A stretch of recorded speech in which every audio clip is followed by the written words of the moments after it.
In the heart of a relentless wilderness, where the searing sun crushes even the strongest of men, Duong collapses.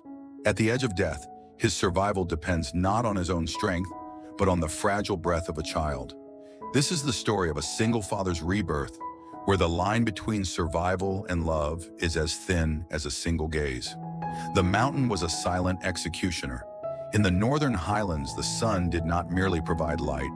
It was a physical weight, a crushing force that hammered against the jagged limestone ridges until the very air turned into a shimmering, liquid haze.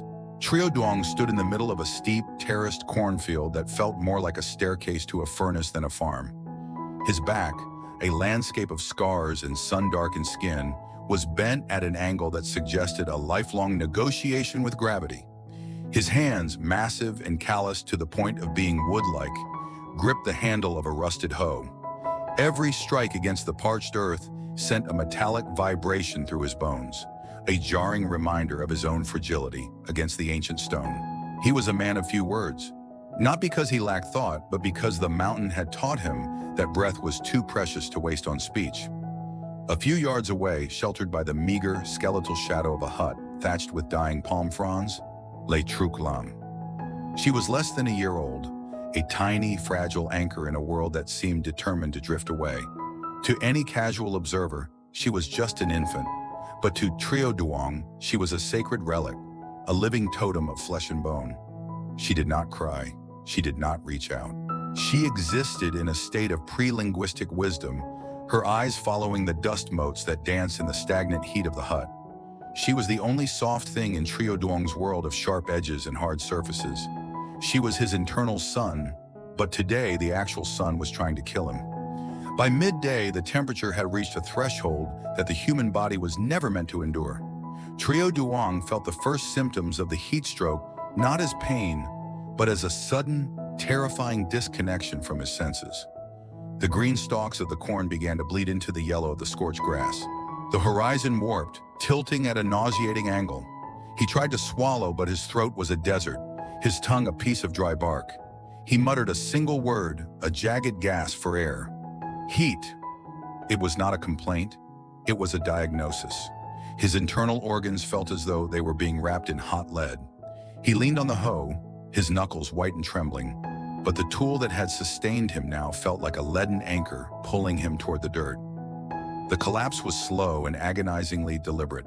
Duong's knees buckled, hitting the jagged rocks with a thud that echoed in the hollow silence of the valley.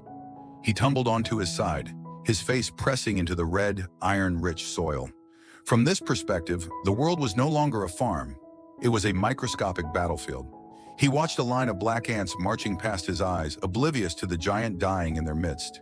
He felt the heat radiating upward from the ground, cooking his skin, while his brain began to misfire. Memories flashed through the static of his consciousness. The smell of rain on stone, the sound of a mountain stream. The first time he had held Trúc Lam and realized how terrifyingly light she was. She was a bird with a broken wing, and he was the only nest she had. In the hut, Trúc Lam shifted. The sound of her small body moving against the coarse fabric of her swaddle was the only thing that kept Duong from slipping into the dark. He could feel his heart hammering against his ribs, a frantic, irregular rhythm that signaled the onset of total system failure. His muscles began to cramp, his fingers curling into rigid claws. The heat was no longer outside. It was a fire burning within his marrow. He tried to call out to her, to warn her, or perhaps to say goodbye, but only a wheeze escaped his cracked lips. He realized with a jolt of primal terror that if he died here, in the dirt, she would be left alone in the silence. The mountain would reclaim them both, starting with the smallest, most vulnerable life. The internal shift began in that moment of absolute despair. Duong had always seen himself as a provider, a wall of stone against the world. He was the protector, the one who bore the weight so she wouldn't have to. But as he lay there paralyzed by the sun, he realized that he was not the source of strength. She was. Trúc Lam was not just a burden to be carried. She was the gravitational force that held his soul in place. Without her, the mountain was just a pile of rocks. With her, it was a home. He began to see his own survival not as an act of will, but as a biological necessity for her existence. He was the bridge, and the bridge could not be allowed to fall while the traveler was still crossing. He forced his right arm to move. It felt like dragging a heavy branch through deep mud. The skin on his elbow tore against a sharp stone, but he felt nothing but a distant, muffled sensation. He was entering a state of hyperfocus, a tunnel vision where the only thing that mattered was the few feet between him and the shadow of the hut. He dragged himself forward an inch. The dust filled his nostrils, hot and suffocating. He moved another inch. Every movement cost him a year of his life. He looked toward the hut, and for the first time, he saw Trúc Lam not as a helpless child, but as a beacon. She had turned her head. Her dark, liquid eyes were fixed on him. She didn't cry out for help. She simply watched, her gaze an unspoken command to endure.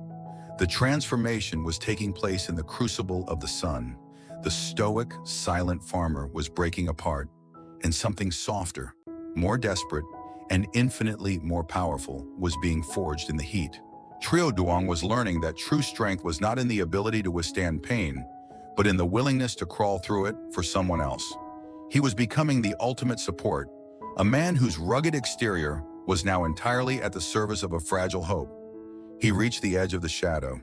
The temperature dropped by only a few degrees, but to him it felt like the touch of a cooling spring. He reached out, his hand trembling so violently that he could barely control his fingers. He grasped the wooden pillar of the hut, his fingernails digging into the rotting wood.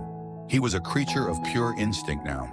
He managed to pull his torso into the shade, his breath coming in ragged, whistling gasps. He looked at Trúc Lam, who was now just a few feet away. She was staring at him with a calm that was almost supernatural. In her silence, he found the rhythm of his own breathing. He forced himself to stay awake, to resist the seductive pull of the darkness that promised an end to the pain. He knew that if he closed his eyes now, he would never open them again. He had to reach the water jar. He had to prove to the mountain that he was more than just a man. He was a father. The air inside the hut was a thick soup of dust and stagnant heat, but to Duong, the meager shade felt like a sanctuary of ice compared to the killing floor of the cornfield. He lay there, his chest heaving like a bellows, each breath a searing reminder that his lungs were still functioning. His fingers, caked in the red clay of the mountain, twitched toward the earthen water jar. It sat just out of reach, a silent, cool promise of survival. Every time he tried to mobilize his muscles, a violent cramp would seize his abdomen, locking his body in a rigid, agonizing arch. He was a man suspended between two worlds, the white-hot void of the sun and the fragile, breathing reality of his daughter. Trúc Lam remained the center of the world. As Duong struggled on the dirt floor, she did not react with the typical panic of an infant. She did not wail or thrash. Instead, she sat in her crude wooden crib, her tiny hands grasping the smooth-worn slats. Her eyes, vast and dark, like the deep pools of the mountain streams, were fixed on her father. In her silence, there was an extraordinary weight. She was no longer just a helpless child. She had become a witness. To Duong, her gaze felt like a physical tether, a rope made of light that was slowly, painstakingly pulling him back from the edge of the abyss.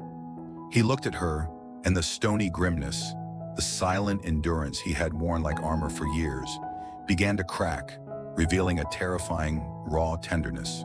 With a guttural groan that sounded more like a wounded animal than a man, Duong lunged forward. His hand struck the clay jar, nearly tipping it over. He fumbled with the wooden lid, his coordination shattered by the heat stroke. When the lid finally clattered to the floor, he didn't use a cup. He dunked his entire face into the water. The shock was instantaneous.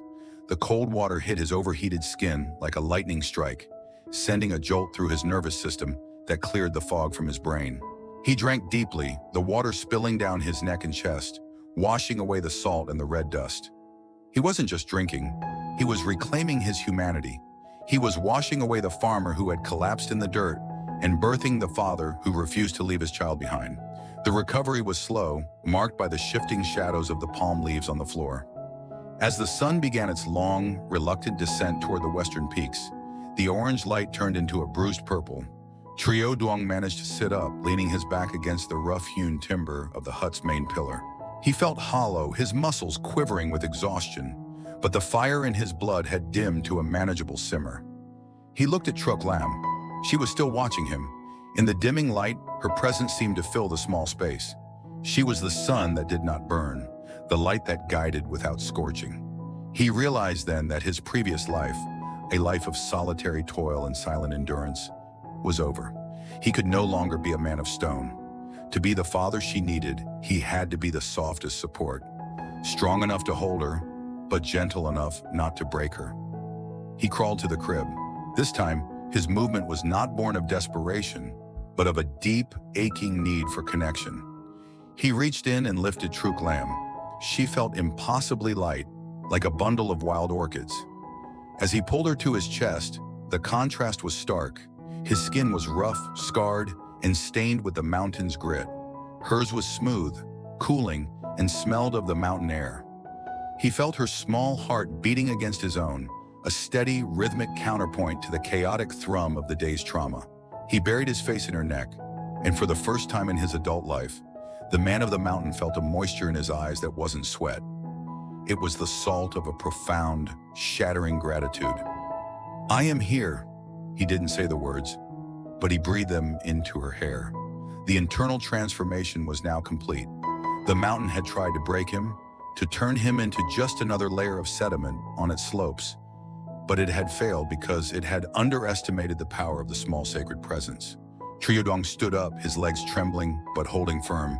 He felt a new kind of strength, not the strength of the hoe and the rock, but the strength of the protector. He was no longer just a man working the land. He was the guardian of the hope that Trúc Lam represented. She was the most brilliant hope in the deep forest, a flicker of pure light that made the surrounding darkness irrelevant. He began the ritual of the evening. He moved with a new, deliberate softness. He checked her swaddle, cleaned her hands with a damp cloth, and prepared the carrier. As he strapped her to his back, he felt her warmth through the fabric. It was a weight that gave him balance. He picked up his hoe, not as a burden but as a tool of his trade, and stepped out of the hut. The valley was now bathed in the indigo glow of dusk. The air had turned crisp, carrying the scent of damp earth and pine needles. The mountain, which had been a furnace only hours ago, was now a silent, watchful giant. As he walked the narrow, winding trail back toward the village, Duong looked out over the vast expanse of the wilderness. It was a beautiful, terrifying place, but he no longer feared its indifference. He knew that as long as he carried the light of Trúc Lam on his back, the shadows could not touch him. He was the bridge, he was the nest, and he was the wall. But most importantly, he was the man who had learned that the smallest, weakest life in the forest could be the one that saves the strongest. The lamps of the village began to twinkle in the distance, like stars fallen to earth. Duong adjusted the straps of the carrier, feeling Trúc Lam's head rest against his shoulder. Her breathing was deep and rhythmic. She had fallen asleep, safe in the knowledge that her anchor was secure. He walked on, his rubber sandals scuffing against the stones, a solitary figure moving through the twilight. The mountain was silent, but the story of Duong and Trúc Lam was being written in every step he took, a story of fire, dust, and the unbreakable radiance of a love that had survived the sun. The journey did not end at the village gate. It continued in the way he would now hold her, the way he would listen for her breath in the night, and the way he would look at the mountain every morning, no longer as an enemy to be conquered, but as the backdrop to the life of the child who had called him back from the dead. Trúc Lam, the silent totem, had become the voice of his survival, and Duong, the stoic farmer, had finally found his true path, not through the stone, but through the heart. As the sun fades, a different light begins to glow in the cornfield. Duong walks on, no longer a hardened woodsman, but his daughter's softest anchor. In the deep forest, hope is not found in grand things, but in the tiny hands that pull a soul back from the brink. A silent journey, yet a monumental one.